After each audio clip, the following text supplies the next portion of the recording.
Hello. Hello. This is always this Sorry, happens just getting really every comfortable. time. I'm Um, always saying something when you start recording it's all and right. end up snorting. It'll be a natural recurring thing. You can see the perils that I have when I edit art videos normally, but you don't Well, see. it's normally me either talking or going across the camera. I know it drives you insane, and I apologise. I do it unintentionally. Welcome to episode 2 of Phoenix History Podcast, Behind the everybody. scenes.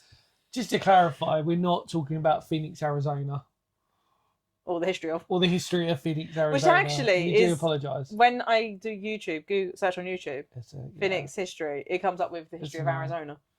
Because I'm sure everybody from Phoenix, Arizona, I'll be interested actually if people from Phoenix, Arizona have just happened to subscribe to the channel just because of it. Thinking, where are all these medieval... If you would like us to be paid to go over to Phoenix, Arizona and do some of your history, we would quite happily do that. We'll say no. So feel free to put in some money and we will travel over there. Or it might even be a case that I might never want to leave. I might be stuck in America and be quite happy with it. I do like England, but I know. Their history isn't as old. That's very true, but they know that as well. So we're not offending anybody. We love you all, and we really do mean that. We do. No room for hate on this podcast or anything like that. Nope. Just beautiful opinions and things. Beautiful opinions and things. We like things. I did it again. It's okay. It's going to pick up on the mic, isn't it? It's nice, isn't it? Yeah. Yeah, if the mic peaks, by the way, I can't do anything about that. If you start going... Not as bad as Chroma. Sorry. The Chroma one sort of turned out to be quite a good one. If you not watch Chroma video, she snorts in it. The good thing was though, because I was a very nice person, I could have made that. I was debating about like, do I do like a reverb back into the left JFK sort of like, you know what I mean, back into the left. So like real slow mo of it. Like, thanks. That's right. No, thank you for. Should do an outtake B-roll. We should. No. Yeah. No, we're quite honest with our mistakes, which we just don't show you. Actually, no, to be fair, you're honest with my mistakes. The things that You can most be honest with my mistakes, but I'm pretty much perfect, so. Just saying. Oh dear. So, in today's episode, we're talking about stuff. Be awkward if we didn't. No, sit in silence. We did plan like what we're going to be talking about and what we're going through. So the first thing we want to talk about, I suppose, is really the name Phoenix History, because we briefly covered it in episode 1, but I don't think we sort of felt like we needed to sort of cover it again. So basically, the reason why I called it Phoenix History. So originally it was called AK Lightwork, which is to do with my music stuff, and then I was just like, well, clearly I need to just reinvent myself with it. Although actually most people kind of like the name AK Lightworker, but it was more associated with like just music as well, which isn't really, and once I'd realised that this is really what I really enjoyed doing outside of my constant life, obviously apart from music, we'll probably cover that another time, but my music career and stuff like that, but for now, the reason why I called it Phoenix History was quite easy for me, really. Obviously the mythological bird of Phoenix, which is really what it represents for mental health, really, and obviously history. So it was twofold, really. What history, us uncovering history from the ashes, basically, or from the sort of depths of abandonment and disused stuff, which is actually that. And then also the other reason why I called it Phoenix History was because of my mental health and the fact that trying to sort of rebirth and come through again and be strong as possible as I can to represent the Phoenix, to sort of like rebirth of that. So it was twofold. It just happened to be that it tied in with my mental health as well, and my anxiety, but it was predominantly because of history, the idea that this channel is about shining a light, excuse the light work pun, but shining a light on the disused places that we find in the small historical things that would normally get forgotten about or breathing new life back. Absolutely. I like that. Yeah, so that's really what it was about, really. It's just, unfortunately, it does get sometimes diluted with the Phoenix, Arizona history, and we do apologise for that. Not wasn't meant to be intentional, but at least you know now with that, because we talked about the reason why it's called Because History Matters on the first episode. If you've seen that, check the playlist below. And obviously, hopefully I've covered that as well, because Phoenix History, because I don't think we really talked about it, but no, you know, really.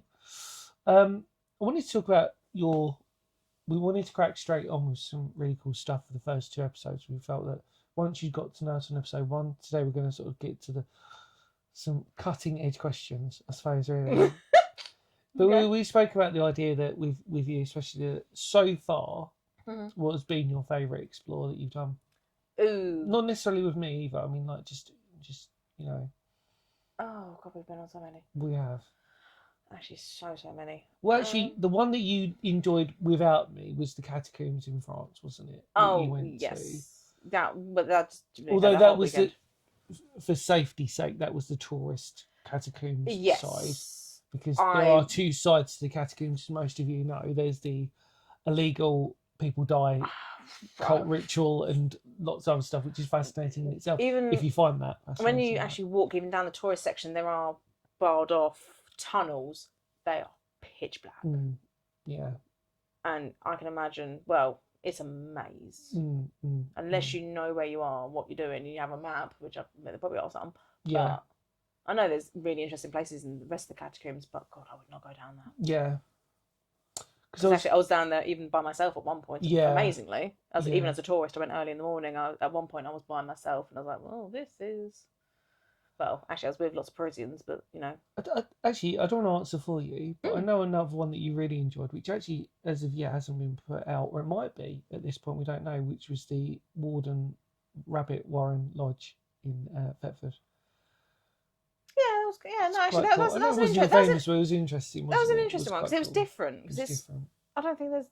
Depending on when that comes out, by the way, it might already be out by this point, but we don't know. Yeah, no, that was just something different, a different part of. I say because we go up to Norfolk a lot, something different. But I think what would be my favourite? God, you put me on. You have put me on the spot because there's so many we've done. But then. Yeah, I don't want to answer for you, but I know there's been. I mean, it's nice because you do enjoy a lot. You know, like not you don't enjoy stuff, but there's not really many that you've not really ever thought, oh, like this. The things that I enjoy less is when I have to squeeze into places. Yeah. Caving and things like that, going in for tight spaces, kind of freak me out a little bit. But you do. We haven't done anything massively like that at all. There's only been literally the tiniest, shortest squeezes, but there was a bit like, oh my God. You do it though. Yeah. Good day. I tell you the one that I could often answer for you, but what the least favourite one I can imagine would be, depending on whether it comes out or not yet, would be the trout. To be fair, trout farm, because it was just nothing. It's just this part of it, isn't it? By the way, everybody, we're probably giving you previews of ones or not if they've not come out, but we did an abandoned. If you've not watched it or if it's not come out yet, we did the abandoned trout farm in Saltwood near Hive. I know it's just little climbing through woods to get to. Just a couple of little baths. It's a shell and but still interesting. The reason why we did it was because never done it. Never done an abandoned trout farm. Let's just do it. Something different. Yeah, something different. What would be? Oh God, we don't honestly have done too many. I would probably say some. Well, the thing is, they kind of go hand in hand. How many we do in a day? So when we do our massive explore days, we've done quite a few. Yeah, we do bulks, by the way. I don't know if you're aware of this, but we normally do bulk days. You can probably tell when we have the same clothes. Yeah. And we get more tired. we do bulk days, which is the best way of doing it for us. And I think actually one of the ones I'm most proud of was the first one I arranged when we went to Norfolk. Yeah, and that was a long day. That was what, 15 hours? No, I know what your favourite one was. Now, we won't say what we also call it, but the Cold War bunker. We won't say what we called it. No, that is that was. But it's nothing negative, by the way. But it's our own little personal thing because the owner was one of the nicest people ever. No, it was so lovely. But we came away from that and it was like, this is crazy how funny that person was. Just how the whole experience. Yeah. Obviously, we can't reveal the location, so please don't ask us. But it's down. He was lovely, but actually, I think that was probably because it was so bizarre. It was so bizarre. Such an odd thing. So an odd trip. It's an odd trip. But then afterwards we did the other church. Saxlingham. Mary in Saxlingham. Beautiful that. Yeah, that was lovely. That was my one actually. It was one of the rare ones that I chose, which was beautiful. Yeah, it's normally me that does an awful one. No, that was it. Yeah, we sort of did that, didn't we? But yeah, I wanted, again, not trying to put words into your mouth, but that one was, I know that's one we talk about a lot. That one we talk, that was a pivotal moment. Yeah, it was a pivotal moment. But then actually I think, not one of the worst ones, ones that was a bit of a slog was Ashley Walk. Oh, Ashley Walk With bombing Bombing range. Range. Oh my word! we didn't look up how long that I would think be. that was like No. fucking March of the Damned. It I was think like what, it an turned out to be. hour? Yeah. Just over an hour to the observation and back. So let's just just put context for people. So, because obviously this is behind the scenes, we're talking about stuff as well. Yes. So Ashley Walk, we'd done a Dorset Somerset trip, hadn't we? Or was it just Dorset, that one? I think it was just Dorset, that one, wasn't it? Yeah. Yeah, because it's on the Hampshire border. Oh, yeah, yeah. We went to, and our last final one was in the New Forest. Yeah. And it was something I was really wanted to do, which is what is referred to as Ashley Walk bombing range. And the reason why it's famous is because Barnes Wallace, the inventor of bouncing bomb, they'd done testing over there, mostly for the mosquito, as they were sort of doing the bouncing bomb and stuff like this. And also they did the giant bomb, the biggest bomb in World War II that came from Lancaster. And I cannot think for the life of me, it's going to really bug me what it's called now. But anyway, it was the biggest bomb that they ever built from Lancaster, and they were testing it out. And the thing was that we targeted. There you go, bombing range target. We targeted a few things that we wanted to, or a couple of things. We did a few things that day. Which was but for the bombing range itself. Oh, the bombing range was 2. We wanted to do the arrow, which was a marker arrow. If you've not seen this before, so the marker arrow is really cool. Yeah, especially aerial. It was really cool. It's really interesting. Do you know what? I might put that in the link below. Yeah, just so you guys can get, if you've not watched it, have a look. We'll link that below. Anything we talk about, we'll put anything. Well, we'll definitely put that one below. I think Ashley Walk and the bunker. Yeah, and the bunker. Well, okay, we'll put that one in there. So we did that, but so we did the arrow, and then we also did the viewing observation which looked like a bus stop. Yeah, it looked like a bus stop. But what you don't see in that video is it was our last one of the day, and it was probably the most stupidest one to do because of how long the walk was. We were knackered already, which is what you can imagine, like when you do a whole day's worth of exploring. Yeah. And it just didn't end. It started well because we saw some, as you saw in the video, we saw some beautiful ponies. Oh, the wild horses. Yeah, the wild horses were beautiful. Literally at the beginning, you could see me mouth. Oh my god! I know, yeah, that's really cool.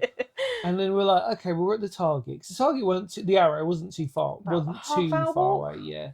But then, like, when we got to the observation point, I was like, we were done. We were done. And then we had to walk back. Yeah. But then we went to the really nice pub. We did. Funnily called the Fighting Cocks in Sandy Balls Holiday Resort. No lie. Genuinely no lie. It's in next to Sandy Balls Holiday Resort, the Fighting Cocks pub. Yeah. Had the biggest wedge of pie. You had a massive burger. Oh. Best food I think we've ever had. It was one of them ones I think we spoke about before food-wise, where I was actually, you know, when you sit with someone and you eat and you kind of go that Joey moment from Friends where it's like, I think I want that as well.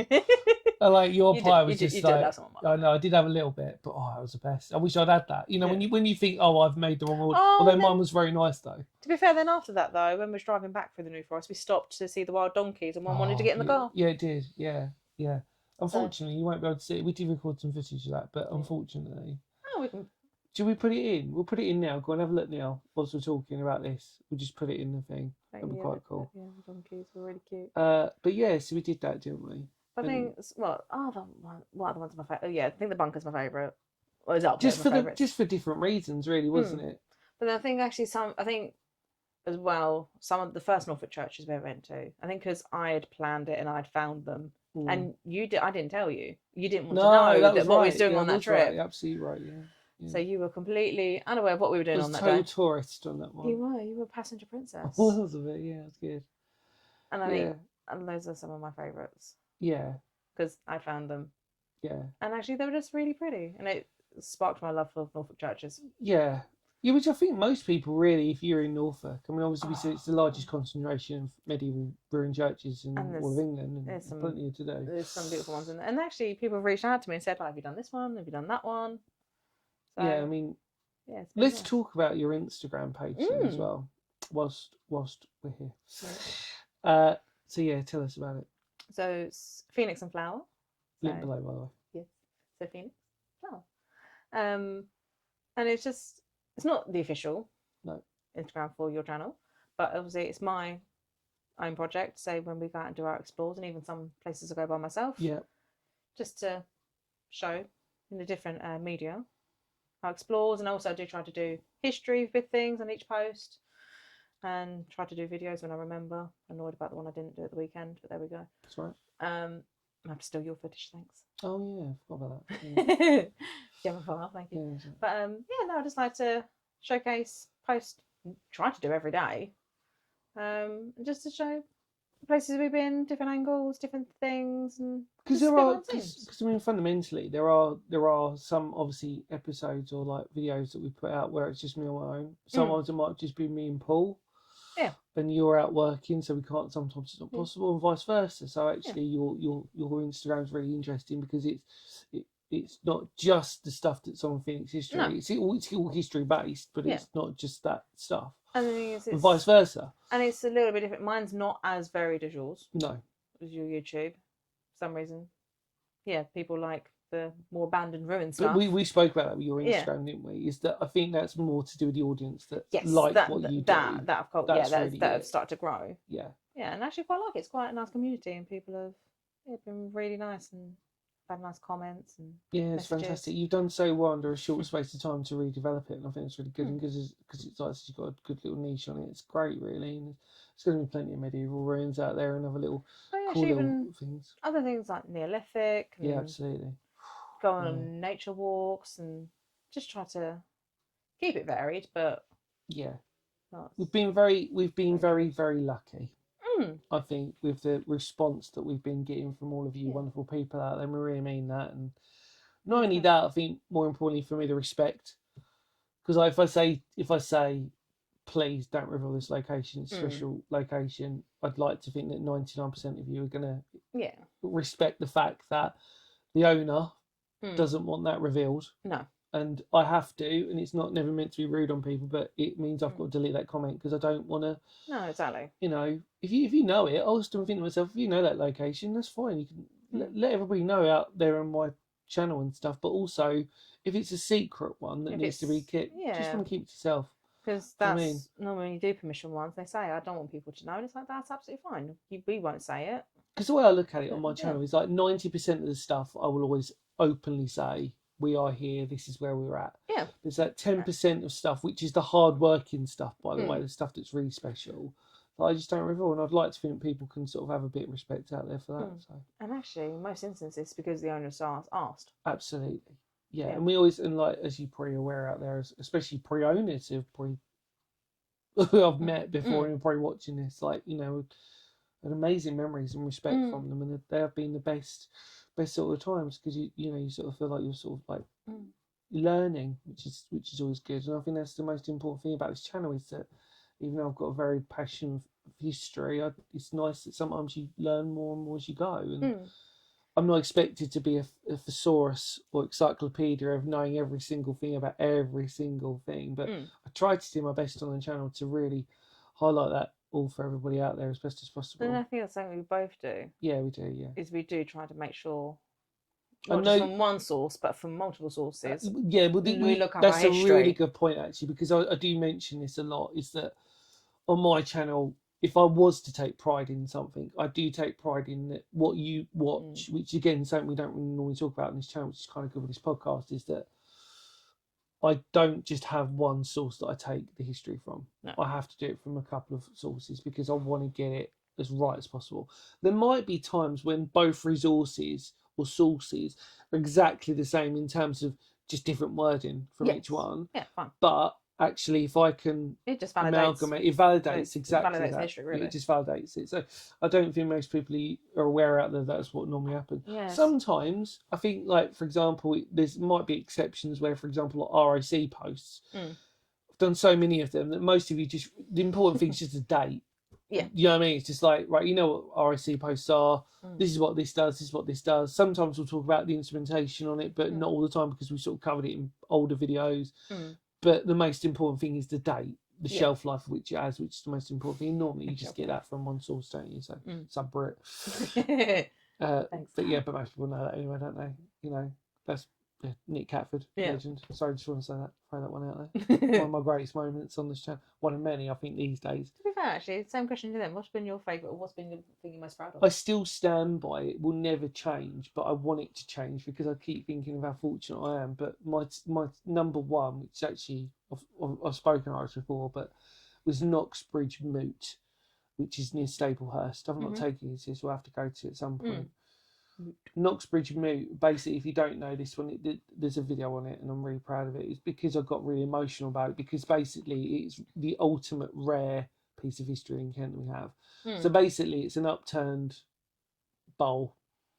So like think of a bowl barrow, but it's sort of inverted, so it looks like a saucer bowl. Yes. And the idea was that basically during Saxon times especially was that neighbouring villages would meet at this place. Yes, you have told me about this. Yes. To resolve their disputes. And it would almost be like a mini amphitheatre, if that makes sense. And the reason why I find it so amazing is because really you have to go to Scotland to find lots of these. In Kent, this is really the only. I think there was one in Greenwich or something, or from memory or somewhere that there was another one they might have found, but they're very distinct. They're literally these saucers. Like if you have like a saucer, literally looks like that. And the idea was that you'd have neighbouring villages and communities, and they're just. And it's not your town hall, basically. Well, this was it. This is the reason why I find it so important on a historical level, is because it was basically the birth of not councils, but that type of resolve. You've stolen my cow. How can we resolve this? Do you know, it's basically it. Do you know what I mean? It was like, how can we resolve this? Or, or somebody's caught thieving, but they're from a neighbouring village. What can we sort of do to It's like your town hall courthouse almost. That was basically it. Not necessarily. I think most people might get a misconception of like that it was a place of judgment. Not necessarily. It was a communal thing. And, as well as and I think that's really. I still think for that it's the most important thing that I love. I think obviously I still can't deny the fact that the most privileged ones I've had, which is obviously the rare medieval. Well, the medieval tunnel, which we've spoken about before. We can't reveal the location of that one, but obviously that's up on the channel. I think I remember saying to you about that, and it was just like, I can't believe we've done this. Because the reason why no way he did it. Well, yeah, but I mean the reason why was that it's so incredible is that it proves the point of smuggling tunnels and what they should look like. And monk these. I mean the rumor on this one was it was meant to be like a sort of like maybe a priest hole, like an escapee tunnel for priests, so they could just sort of escape into it. But as I've sort of mentioned many a time, we always get these rumours of secret tunnels under that link up to this and that and this and that. And if anyone has access to a secret tunnel, obviously, feel free to let us get know. in contact. We'll keep location secret, obviously. But in the name. But I think what was really good about that for me was that, because I've been privileged enough to see certain things like this without going into detail, I wink, but not being filmed, let's just sort of politely say, to actually have one that I could film and to actually prove the point of, yes, they exist, but when you look at them, they're not in the way that you'd expect them to look. Yeah. Because I've always said, actually, when they look like smugglers' tunnels or when they look like priest holes or escape holes, my first thought has always been they should look rough and ready. They shouldn't look like they should be all neat and tidy, because really you're doing it in a hurry. They serve a small, brief purpose. They're not like military tunnels where they've got to be designed for a certain build or anything like that. So yeah, I mean, but then like there's loads that I'm very grateful. Every permission visit that's never been filmed before, I can just say I'm the first person to ever film this, and I'm very grateful that actually we're sort of getting a fair good number of those now on this channel, where they're ones that actually I'm the first person to have filmed it, documented it and done that. And it's not me being humble or bragging, it's just a beautiful thing that really proves the point of why I do this and the respect that it goes to. But yeah, it's a nice way to end, do you reckon? Yeah. Well, look, everybody, thank you so much for joining us. Thanks, Soph. Yeah, thank you. Update, anything we want to talk about whilst we're here? Stay tuned. Yeah. If you like it, comment, write down what you think we should be doing. Tell us what your favourite is. Also, should we just quickly show them? Yeah. That's what you're saying. There you go. That's all you're saying. And I'm not gonna lie, I made a lovely banging cup of tea. Yeah. That was very good ASMR for everybody to end on. Oh yeah, sorry. Any more words of Phoenix history? Because history matters. Take care, everybody. We will see you very soon. Are you ready? Yeah. Go now.